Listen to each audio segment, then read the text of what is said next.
What's going on, y'all? Welcome back to the Geekly Goods Roundup. Today we are going to be talking about, Blade, delayed indefinitely. We've got Venom 3, Spider-Man 4 news. We got a new Kihei Kwan movie and so much more to get to, guys. But my man Loretto, what's going on, bro? How are you? Man, you went to When We Were Young Fest? Dude, how was that? Oh man, the emos took over Vegas, baby. It was great. I think it was something like 70,000 plus people. Dang, Fall Out Boy, what? My Chemical Romance, A Day to Remember, The Used. It was epic. It was fun. It was everything I wanted it to be. I saw like from 12 noon all the way down near to midnight. I saw almost 20 bands. It was glorious. Did It you was say glorious. 70,000 people? Give or take, something like that. And it was pandemonium, but it was fun, totally worth it. And it was cool because after the festival, there was a portion of Las Vegas Boulevard that they closed off because of all the Oh, people, awesome. and it was just Las Vegas streets filled with the emos. It was great. We literally took over the streets. It was great. The emos took over Las Vegas. That's freaking Yeah, awesome, man. dude. You saw the fishnets, the ripped jeans, the mohawks, the colored hair just flooding the streets, bro. All dressed in different shades of black and neon. It was great. Took you back, didn't it? Oh yeah. Oh yeah. I think Tom from MySpace would have been proud. Oh my god. That's what he made the play button on the profiles for us. Everyone's first friend. We got Laser in the house. What's going on, Laser? Good to see you, bud. And y'all, we are going to get to our first segment, movies and shows of the week, talking some movies and shows that we saw. Venom 3, we'll kind of chat about that in the box office, but Agatha All Along is the show we'll be talking about this week. And guys, Agatha, man, it has just been like, I'm going to be honest with you, Lo, I think since about episode 5, we're now on episode 7, dude, it has been hitting every week for me. I think ever since we got the, spoiler warning, y'all, we got the Wiccan reveal. I think ever since that, it's just been hitting every week. I love the perspective we got from Billy Maximoff in the episode after that one. And now we got this most recent episode, which I would say is Agatha's best episode so far. Lost my favorite witch, Lilia, but figure out why she was on the road to help them. And it just really, it really made me upset because Lilia was gone, but I love that she went out like a hero. You know what I mean? Because I'm like, you got Agatha, who was like clearly an antagonist in this thing. You also got Death, who is the overarching villain here. And you finally have like one good witch in all of this who is actually put on the road to help these people. But what did you feel? How did you feel about this recent episode? And it's been a few episodes since we caught up. So how have you been feeling about the last, give or take, 2 or 3 episodes?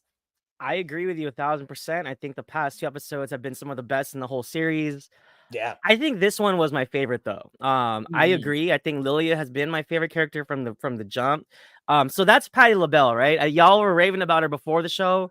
Yeah, Look, Patti Miss LaBelle, she's a LaBelle. legend. Miss LaBelle, I was not familiar with your game, Miss, and she has stolen my heart this whole season. Especially, obviously, this is her penultimate episode. It's all about her, and I am a sucker for time travel, kinds of themes and stories. And actually, like the way that this was done with like her seeing the future when she was a little girl and her getting glimpses of this and that throughout the show. Oh my Really god, it cool. was so cool to see that tie together. A la like Prisoner of Azkaban or like Back to the Future, like the best versions of those times of time travel when you see like things kind of piece together a little bit, linking the past. And oh my god, I thought it was really masterfully done. I really liked the death tarot card setup with the cards and the swords So falling. That was cool. such an epic setup, but also just it creates suspense and drama in like the best ways. And obviously, like you said, she literally went out on her shield, and I like that she came to acceptance of it. And I think like her whole like arc in that episode alone was beautiful, really well written. I love this show, man. They're doing a fantastic job. And yeah, man, she took out the Salem 7 single-handedly. Look at her. Patti LuPone putting the Salem 7 to sleep. Wonderful job. I mean, just a great acting job throughout the whole show. She was carrying those songs. Like a lot of the videos that I had seen, and even on my own video, a lot of people were pointing out who are, vocalists and no Broadway and no vocal training. They were saying that her vocals really carried that song. So all the few iconic versions of it are like very primarily carried by Patty. And Okay. she Did I say LaBelle? Yeah, you said LaBelle. My bad. Patty LaPone. I am so sorry. No, you good. But Patty LaPone, she is a legend vocally, a legend on screen. And it was great having her presence as this character who was here to really help these characters the whole time. I love the time twist as well, like you said. I love that we kind of like she dies, but there's kind of a bit of a rebirth, right? It's like, okay, she dies, but then we see her as her young self kind of rebirthing into another stage of life, or a life after death, if you will. And I love that for that character.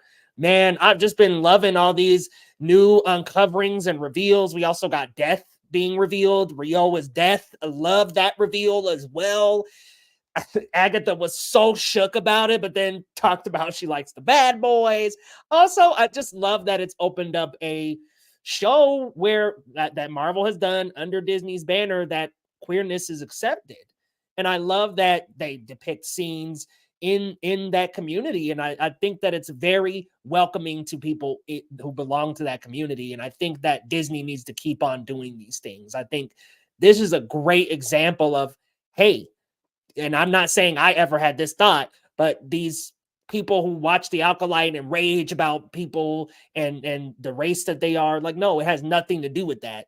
These shows are successful. These shows work. So Disney, make it happen more often so people can feel accepted, okay? Make it happen. But I love it. I love Agatha so far. I love the witchiness. I love the magic. It just works, man. It works for me in 50 different ways, and I love it. What's going on, cuz? Sadie loves a jersey. Let's go. I just noticed it looks like we scored again. We got to hold that lead, Yeah, though. put them away, man. I mean, the Cowboys, them boys, it ain't their year. And it hadn't been their year since the 90s. But to your point though, I really want to emphasize that as well. I think that's important. I think shows that have queer representation, they can be good. The haters be damned. And I think as long as Marvel and Disney comes through with a quality product, look, it's shining, and it's not affecting the show at all. It doesn't like get in your face like, oh, it's here just to be here. It's really well written, and I think it shows it's working. Yeah, it's working very well. How about them boys? Oh, Tyler said y'all got the Avengers back. Almost, baby. Hey, once CMC gets back, it's on. It's on. We're running right back to the shit, baby. Yeah, CMC is y'all star player for sure. Yep. But yeah, Agatha All Along, so far so good. We got a 2-episode finale this next Wednesday coming up. And man, honestly, I can't think of anything that's going to bring this toppling down. I think they're going to stick the landing. Let's hope nothing brings the toppling down, but I think this is going to be sticking the landing. Of course, this will be one of Marvel's better shows. I mean, we've had kind of a bit of a slump with Secret Invasion. Remember that? Rotten Goose Egg. And while I loved Miss Marvel, I do think it can kind of get a little jumbled in its storytelling in the middle. This, to me, just got better and better per episode, and I think if Marvel can keep hitting the nail on the head with that, they can keep on having really good MCU TV shows. I can't remember if it was John in the chat saying something like, if Aubrey Plaza was death all along, maybe like Thanos might have won. If we stuck to the original story. Listen, if this was the comics, I'm like, I 100% see why Thanos will be doing what he's doing. Yeah, wow. Risking it all. Risking it all. Plaza. I don't blame him. I'm like, listen, we all look good, okay? Yes, sir. But y'all, let's move to the main meat and potatoes of the show. Let's move on to the roundup. Lo, take it away. What we got to talk about this week? I'm like so used to our theme song, but we don't got our not yet. We don't got our materials yet. But hey, if you're new, as usual, we kick off the roundup with the check of the box office pulse. And Venom: The Last Dance kicks things off with a strong 51 mil. I think you said it was the lowest grossing of the franchise. Yeah, it's the I didn't lowest realize grossing. that, but Yeah. the budget's 120 mil. I'm sure they'll make it back. There's not a lot in terms of competition for this weekend, and also, I think fans of the franchise are going to show out. I think that's evident.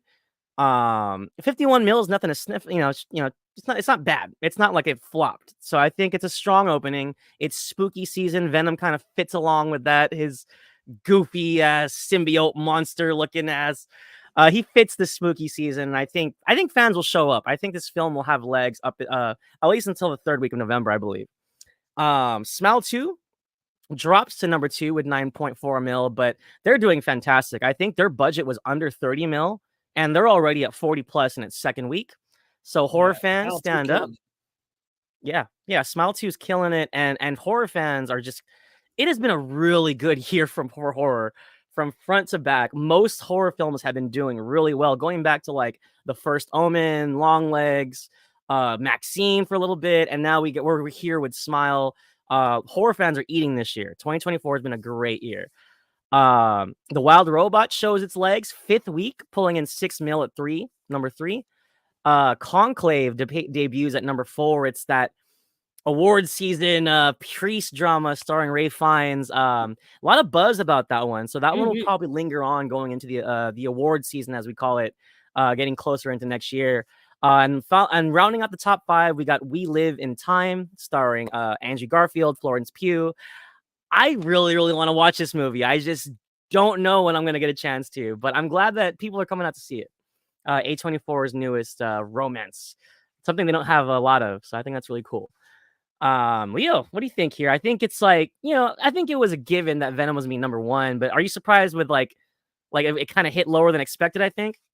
Yeah, it's like Laser was alluding to here in the comments. It underperformed domestically, but overperformed internationally. So it damn near performed the same as Venom Let There Be Carnage because of that international audience. And it just goes to show that like international audiences can really pick something up and give it legs, because that was the same case with Fast X. Kind of did okay domestically, but then worldwide it did really well internationally.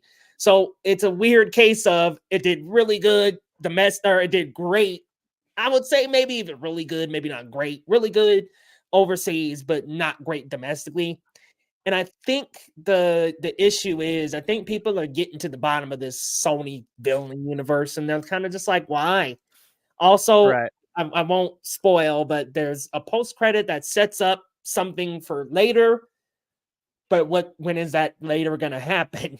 We've already had 3 Venom movies. We had Morbius, we had Madam Web, and then we're going to have Craven. A lot of us think this universe is going to end after that. So it's kind of weird to set something up further. It's just an odd film in the sense that I could see why domestically it underperformed and overseas it did well. You got a lot of people interested in the international markets.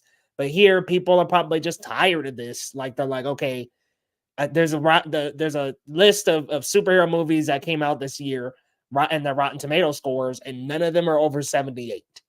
So Deadpool and Wolverine obviously did its thing. People loved it. Even though critics score is 78, the audience score is like 90 something, did well. That one, we can pretty much scrape that off the list. But Madam Web, Hellboy, this, what was that? The Crow. And then we've got Craven around the corner. That's a rough pack, man. Yeah. Joker 2. Like, that is a rough pack of movies. And I think audiences are just kind of like, I'll wait and see Wicked and Gladiator. So Venom 3, I'm curious to see what it'll do over the next couple of weeks. Because like you said, there's really nothing getting in its way. Yeah. But I mean, you've also got 4 other movies that people have the option to see too. Smile 2 was really well received. Glad to see it doing well for a horror film. Wild Robot, love seeing it cross that 200 million mark and continue to bring in a little bit more. And then We Live in Time. A24, please take note. This is how you market a movie. Like, because it's like they have these movies with humongous stars in them, and they just don't appear on the top 5 that often. There's barely any marketing, but Florence Pugh and Andrew Garfield have been on the press circuit, and they've been doing great. They've They've really had a lot of good clips go viral, and it's like this is how you market A24. you have people, you have the star power, and I also think the star power between them is bringing. What cracks me up is they had that damn carousel horse. Yeah, that horse isn't like, even in the damn movie. So weird. Like, I don't know who put that out there, but that thing broke the internet for like 2 days. It really did. We got a good decent comment here from Gold Searcher says, I feel Venom 3 underperformed. And if it continued to drop hard with that B- cinema score, I hope it makes Sony decide to listen to Marvel and let Spider-Man 4 be a street level. Yeah, we'll see what happens there. I really don't know. Because what's weird is up until this point, the only things that were performing well was the Venom movies. And now that hopefully, if this doesn't perform well and Craven doesn't perform well either, yeah, you're right, Gold Soldier. Hopefully they say, okay, maybe we can just do our Spider-Verse thing and tuck the rest of that under the rug. Yeah, Craven, I can't see that doing well up against Sonic 3 and Mufasa either. I was gonna say, I was like, who's Shadow? It's like, oh yeah, that's coming. Sonic 3.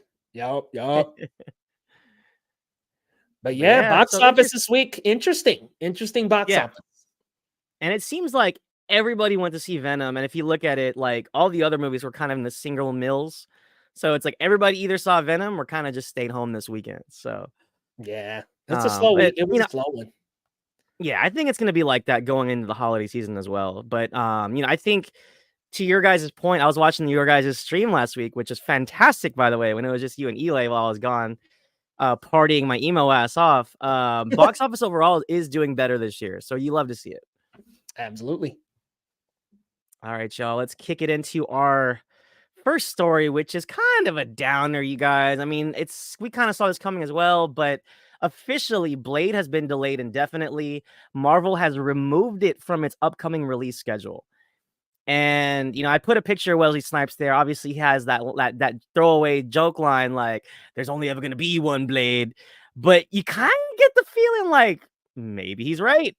And poor Mahershala Ali, I think this is a really good example of Marvel for the first time, really kind of just letting us down with not only like marketing a film and getting us hyped for nothing, but like, if you're going to announce something, I feel like you got to commit to the product. I feel like, especially for somebody the acting caliber of Mahershala Ali, Academy Award winner Mahershala Ali, you got to show the man some respect. And I don't understand, how hard is it to make a Blade movie? He just kills vampires and, have some cool action set pieces. You'll make a chunk of change. Like, what's the problem here? I don't understand. They went through a million directors, a million writers, and now it might not even come out for the next how many years. And Mahershala is probably going to drop out. So this is tragic. This is tragic for Blade fans. This is tragic for Marvel fans, guys. This is terrible. Leo, I know you're probably just as heartbroken as me, man. So I mean, do you have any other word on this? It is pretty tragic. I'm like, man, I feel like every so often we just get that like Blaze delayed. It's just like, man, it's very unfortunate. I do see a little chattering in the comments. Chris says Blade coming out November 6th, 2026, most likely. Yeah, it'd be good to get it before the end of the phase, but here's kind of my thinking before this saga ends. I think this is my thought. I think what may happen, and maybe I'm wrong, is they'll want to go ahead and put this out after the multiverse saga. Sorry guys, I've done so much talking today. But I'm just really quick Googling Secret Wars release date. I know it's 2027, May 7, 2027. So if they want to do November 2027, I think that could even be a good idea too, because then they can just make Blade a new character. I know he appeared at the end of Eternals, but it sounds like Eternals is just not moving forward. Honestly, man, if they want to just say, okay, we'll do the Secret Wars thing, boom, okay, everything after that, whatever, and start things off with just a Blade movie that doesn't really have much to do with the core universe, I think that's cool. Mahershala, I'm worried, because he's gonna age out, and they would lose such a big name, man. That's my biggest worry about all this flip-flopping around. And I'm proud of Marvel a little bit because they decided not to do all that at SDCC this year. Remember a couple years ago, it was like, yeah, here's all of Phase 5, here's all of this, all of that. Kind of glad they decided to say, here's our 3 upcoming movies, plus the Robert Downey Jr. Doom thing. Okay, good night. Like, because this kind of shit cannot keep happening with the announcing things not happening trend. We're seeing it a ton with Star Wars, by the way. I'm sure you saw the Daisy Ridley, or I'm sorry, the Rey movie, and how the writer is now off of that, apparently, and that won't come out when it was supposed to be released. It's just a mess. Don't Yeah, announce no, things and not have them come out. yeah, no, that drove me nuts because I was actually really excited for that film, and now I feel like shit. Is that film even gonna come out? Like, Yeah, I Blade. It's just I think it could. I think the biggest issue with Blade that they're having is trying to fit it in their multiverse saga storyline. I think that might be the issue. I don't right. necessarily think it's we can't make the vampire movie in the action. I think it's like, how do we fit this in this big multiverse we've built up? And now people love Deadpool and Wolverine. How do we give them more of that? I think it might be a wise choice. And I have no insight into this. I have no idea when it'll be put back on the release schedule. I think the best move would just be going into the next saga with this one. Yeah. No, and actually, to your point, I mean, I think thematically that makes sense too, because where does he fit in the grand scheme of things, right? So Now with the turtles out, it's like, well, where do we go with this yeah. character? I'm actually wondering, do you have any insight on where that was going? Because I know he was supposed to be involved with the Black Knight or whatever, but I mean, Yeah, I like, mean, I think they were building up to a sequel happening with the Turtles, probably Blade appearing in it.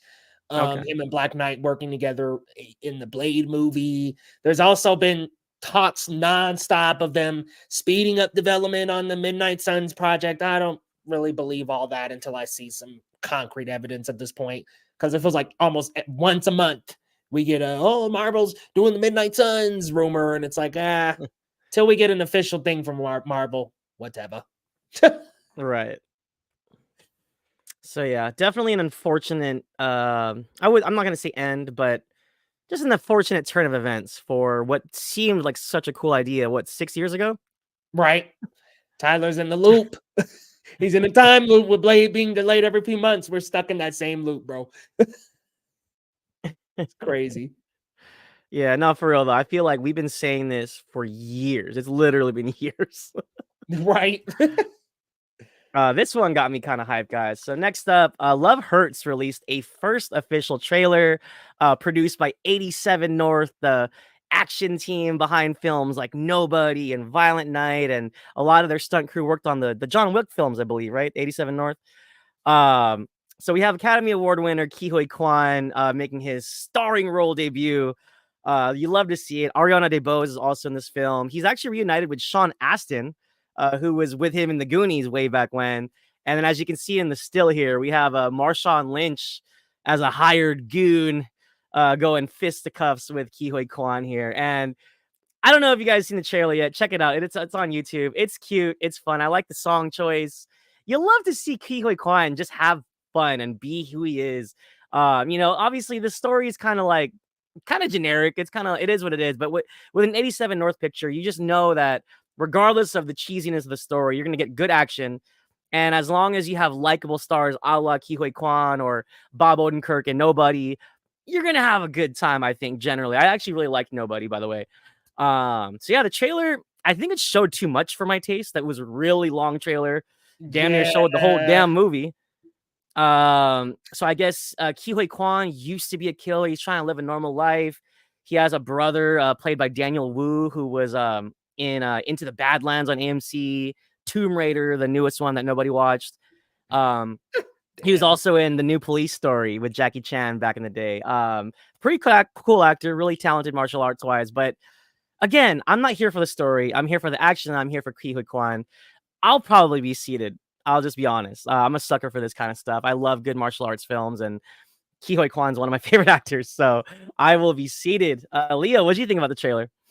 So I actually stopped partly through for that reason. I was like, I know good and damn well they're about to tell the whole story. So from what I've seen, I love the premise, love the kind of John Wick style action we're going for here, and not to mention also just there's like a manga going on right now called Sakamoto Days that is very much like this, and I'm like, okay, yeah, dude who's trying to retire his past life as a killer. Yeah, this is great. Honestly, I think Ki Kwan is the perfect person to cast in this role. Yeah. Um, but Marshawn Lynch, bro, I'm like this man getting his checks, ain't he?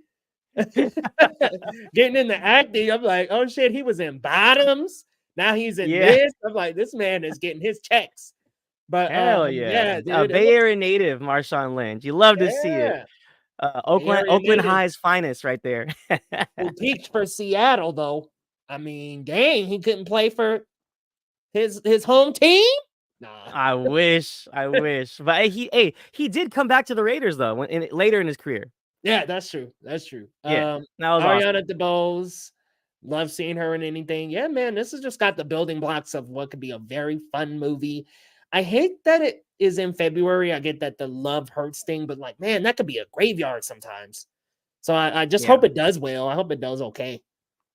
I love the song choice too. The when you touch me like this, it's all Man, coming back to me. I was just like, this is great. Yeah, I'm having fun, man. I'm here for it.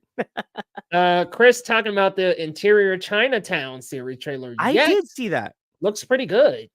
Yeah, Chloe Bennett and what's his name? Yeah, Ronnie Chang.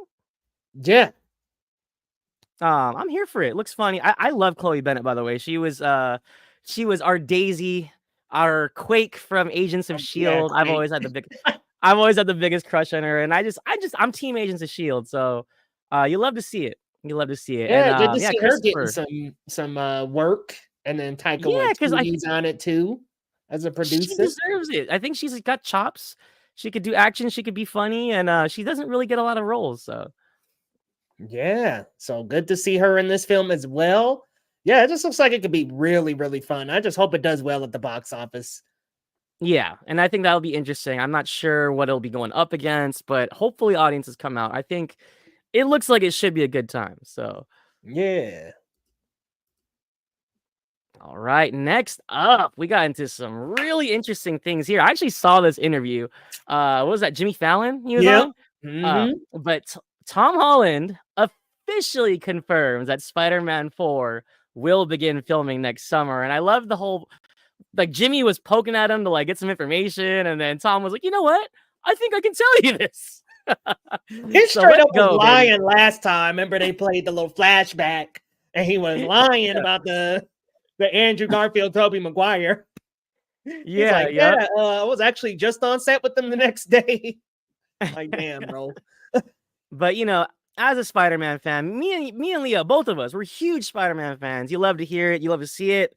I think you and Mike were talking about possible directions this film could go. I was kind of like watching a little bit of it. I mean, none of that's concrete, right? These are all just kind of word on the around the campfire types of things. Yeah, And totally rumor bait. Like all this shit. If anything Spider-Man 4 about plot right now is a rumor. okay. Well, I hope they don't get too crazy with the multiverse stuff, just because, you know, I didn't get a chance to chip in with you guys earlier, but like I just really don't want it to be gimmicky. I don't want like for example, the Toby and Andrew thing was special, and I feel like if they Yeah, come back for this film, I feel like it makes No Way Home less special. exactly. And I don't want the multiverse thing to be gimmicky. I want it to be something that we cherish and value. And just from the end of No Way Home, like look at the pictures here with the suit, and he's by himself. He's starting over. Let's do that. Let's kind of rebuild the new trilogy with something new and something fresh. I mean, obviously we've gotten a lot of the street level stuff in the past, but you were bringing up earlier on the assembled stream, Leo, that, or I think it was Mike was saying it, that we haven't really gotten the friendly neighborhood Spider-Man really. He said that's what he wanted to be, but he goes to Europe, he fights in the Infinity War. We didn't really see a lot of the Right? neighborhood stuff. So Yeah, I think man. that would be really cool to do that. So Yeah, it was Mike that pointed out that at the end of Homecoming, Iron Man invites him to be a part of the Avengers. Is like, hey, I want to stay the friendly neighborhood Spider-Man. This is where they need me. And then instead of staying in the neighborhood, he's been everywhere but. I'm like, dude, this guy, the next movie, he's on a field trip. Well, I'm sorry, the next movie he's in Infinity War, involved in all that. yeah, Then he he's in goes into Far From space. Home.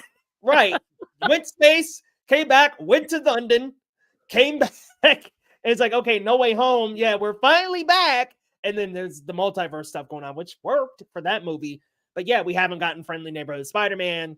Like, man, I would just love the next one to just like open up with like him saving a cat from the tree and saving some kids from the like Spider-Man 2, like how that opened up. I'm like, yeah, like show Spidey doing like friendly neighborhood stuff. He's a neighborhood Spider-Man. I'm like, yeah, even just a montage like that before we get into the bigger, the bolder can really help, I think. Yeah. I agree with all the comments that are suggesting a street level Spider-Man. I want that, man. I want the Gwen Stacy. I want the Harry Osborns. I want all the Spider-Man characters from the comics to come, like his main cast of characters. Want Black Cat. Yes, I want all that. Yes. I am here for Felicia, please. Yeah, I man. think that would be really fun. You know, That'd give him be a new great. love interest. And no, though, because Zendaya's in the movie, so I'm like, okay. I thought the MJ stuff was kind of over for now, but maybe she'll have like a minor role. I'm not entirely sure, but I'm worried that they'll want that multiverse back. I think Sony saw them dollar signs, and the kind of word around the campfire was that Kevin and Tom want it to be the street level. Sony wants it to be the multiverse stuff with Toby and Andrew again. And I'm a little concerned, but at the same time, I'm like, all right, well, when it comes to Spider-Man, they with the Holland stuff, for me, they haven't missed. I know some people don't like Far From Home and stuff, but like Homecoming, Far From Home, and No Way Home, in my opinion, is the strongest Spider-Man series. If we put Spider-Verse aside, live action, I think it's the strongest one because Spider-Man 1 and 2 are phenomenal. And then 3 is a step down. Amazing 1 was good. 2 was a step down, in my opinion. I feel like the Holland trilogy has felt pretty good the whole way through. And if we can get 4, 5, and 6 doing that same thing, man, we'll strike lightning in a bottle for real. I'm worried about Spider-Man 4, though. I'm worried. Yeah. I think if we've learned anything with the films that didn't do so well, it's that when you overstuff it and try to do too much, it doesn't work. I mean, Spider-Man 3 and Amazing Spider-Man 2, the problem was they were overlong, they were overstuffed with way too many plot points, and I hope we don't make the same mistakes. Yeah, Tyler's thinking cuts are between Doomsday and Secret Wars, expecting multiverse. Yeah, and there's like a heavy rumor that it'll take place on Battle World. I hope we don't get into all that. That just seems like too much. But I mean, in between, if we do have some multiverse shenanigans, I guess that's okay. I just don't know that I want Toby and Andrew back so soon. Yeah. You know, save them for Secret Wars. Yeah, exactly. I mean, if we're gonna do that, bring them back for something like significantly like important or epic, you know, not just to do it just to you know, it would feel like a cash grab at that point, and I really wouldn't want them to do that. Yeah. I shouts out Christopher Mark in the chat. He was saying the Felicia MJ love triangle is a thing, and like I said, that would be really interesting, you know, especially because we haven't seen that on screen yet. So we haven't had a live action Black Cat yet. So yeah, that would be really live cool. action Black Cat would be great.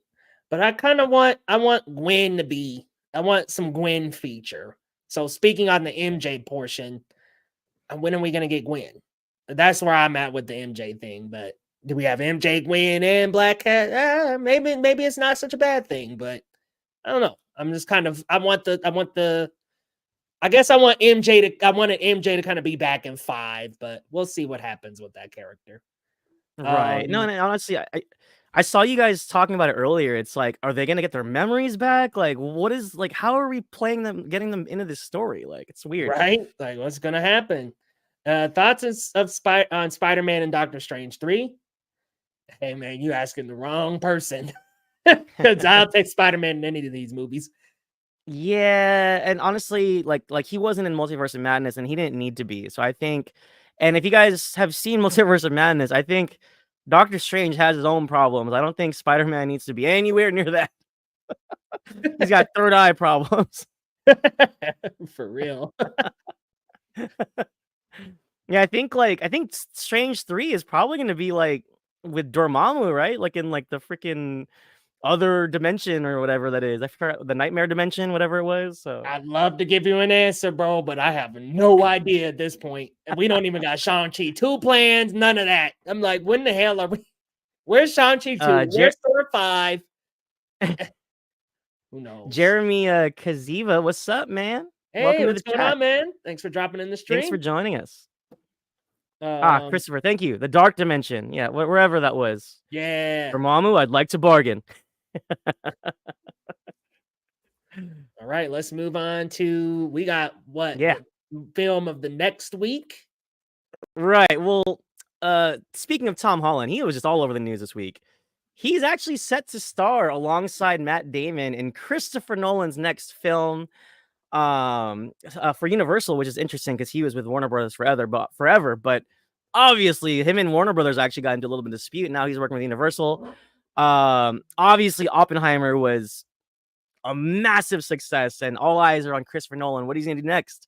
And apparently it's gonna be with Matt Damon and Tom Holland. We have yet to have any specific details on what the film could be, but I think this is fantastic. I think this is awesome. First of all, Tom Holland has not had the best track record outside of Spider-Man in the MCU. Obviously, some people feel some type of way about Uncharted. I fell asleep. I'm sorry.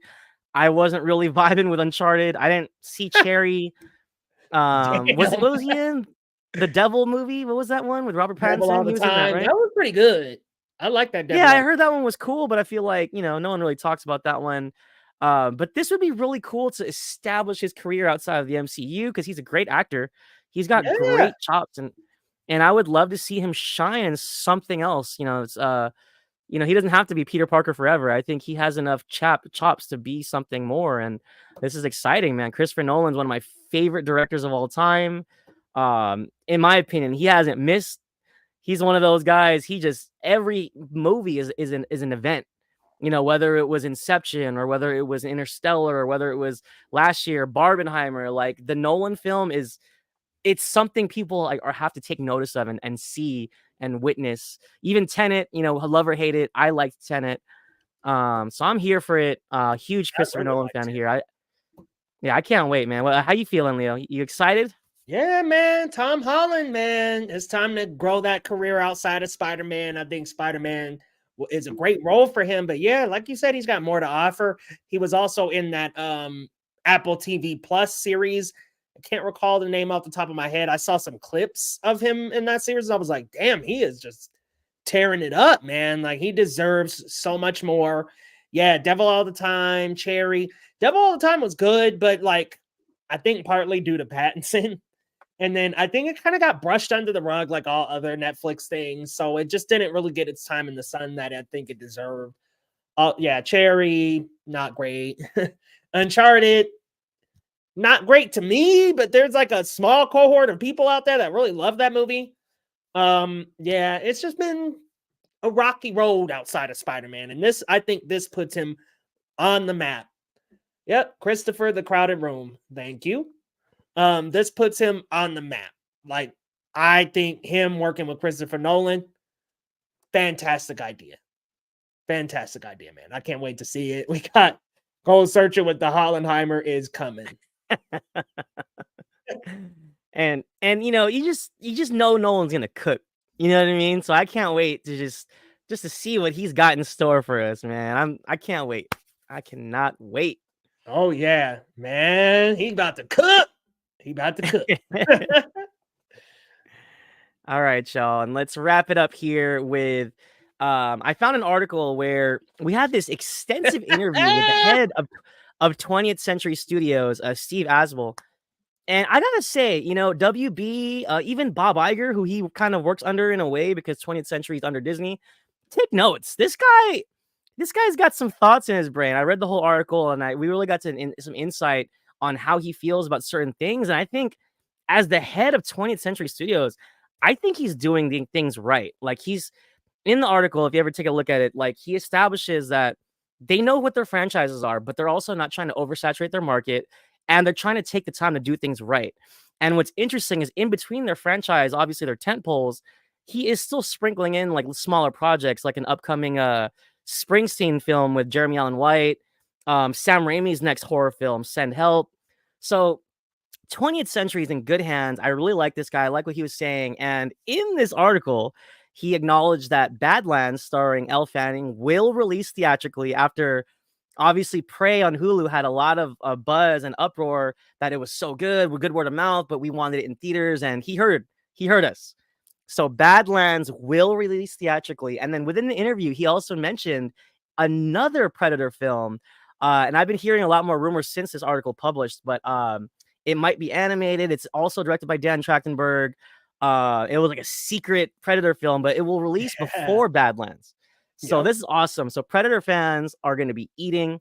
We're going to get the next installment after Prey, and we're going to get this secret Predator film. He also confirmed that him and Feedy are in talks for Alien Romulus. They want to move forward with Kaylee Spaney, and obviously the characters at the end here, Rain and David. He personally wants to see their journey continue, and he's curious on how that story will unfold. So they were like the shining stars of Alien Romulus, obviously, and I'm excited for it. I'm here for it. And then the last bit of the article, it was kind of like a throwaway teaser, but the interviewer was asking about Speed.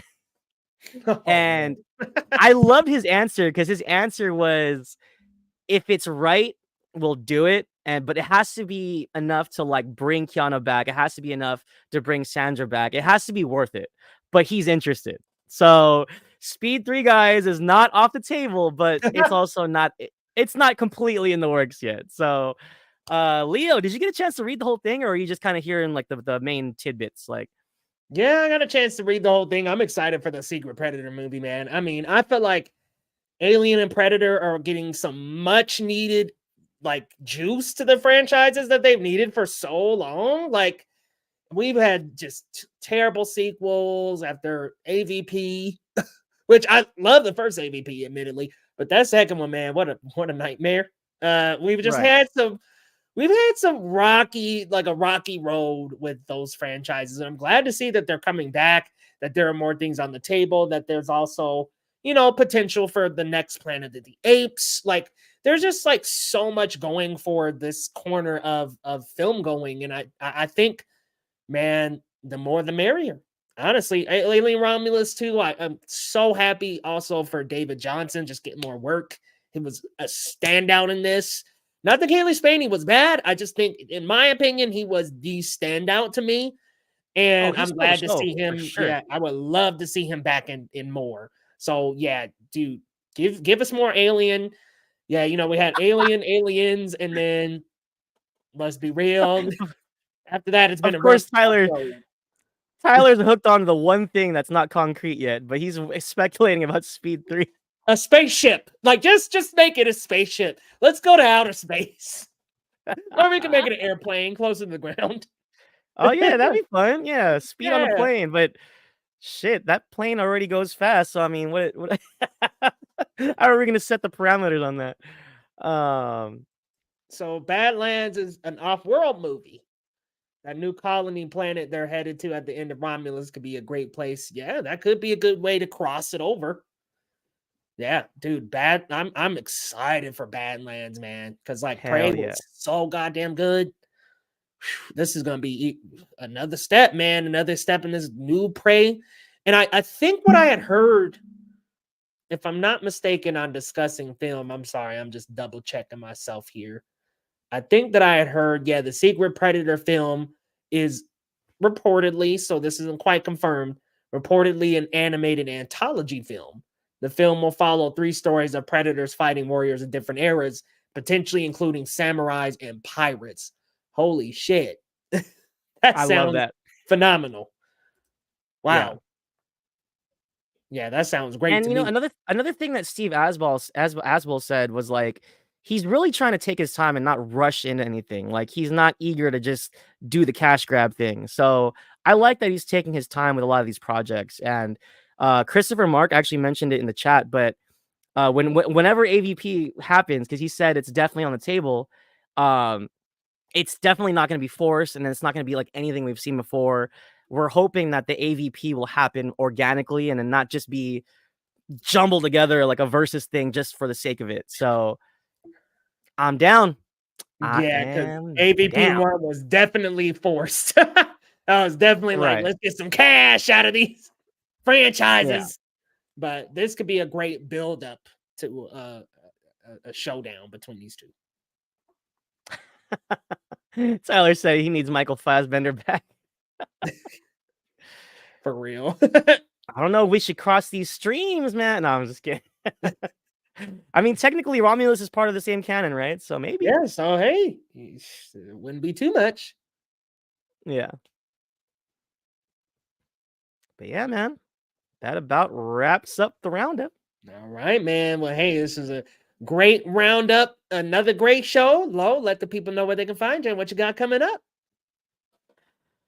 Y'all can follow me on Twitter or Letterboxd at Marcellus Durden. My Polly Prengan friend is blocking my name. I'm a proud critic and editor at The Cinema Spot. Follow us on all socials at The Cinema Spot and thecinemasspot.com. It looks like we won the game. Let's go. Niner Faithful, stand up. Bay Area, stand up. We back, baby. Yeah, follow us on all socials for the latest in film and TV news at thecinemasspot.com. Guys, definitely be sure to go check out Low. Yeah, y'all got it's 27-10, 8:04 left in the fourth quarter. That's a one game. I mean, you won that. But y'all, you can follow the main channel, Geekly Goods. This week we got a couple of things coming up. We will have coverage for I just saw Your Monster on Friday, so we'll have some coverage for that. The finale for Only Murders in the Building season 4. Gonna have coverage on that as well as heck, I'm trying to get through a couple of things. We got Time Cut Netflix, got through that, y'all. So we'll have a review for that and a reaction for that as well. And then I will be checking out The Substance and editing a reaction for that as well. So you'll find that on the main channel, Geekly Goods, y'all. Happy freaking Halloween. I mean, hey, it's weird to think that Halloween is already coming up, but yeah. I know. Happy Halloween. Hey, really quick, because I promised I would do this. Shouts out to my son who drew this excellent piece here. It's from Roblox's server, the Toilet Tower Defense, and this creature is called what is it called? Axe Upgraded Titan Speakerman. It's a very powerful creature on Toilet Tower Defense, and yeah, he wanted me to share this with you guys. So check it out. Check Little that artist. out. Got us an artist in the house. Yeah, man. And if you guys ever play Toilet Tower Defense on Roblox, he's on there all the time. It's a weird game, but it looks fun. Yeah, dude, that was a good drawing. That's awesome. Oh, he's got like stacks of all these different characters, and it's awesome. Got you an artist. Maybe I'll bring another one on your hand. Yeah, I'll bring another one next week. Maybe. Yeah, bring another next week. And y'all talking about next week? Come on back next week, guys. We will be streaming at the same time, 7:15 PT. So come on back, and we'll see you guys next time on Geekly Goods.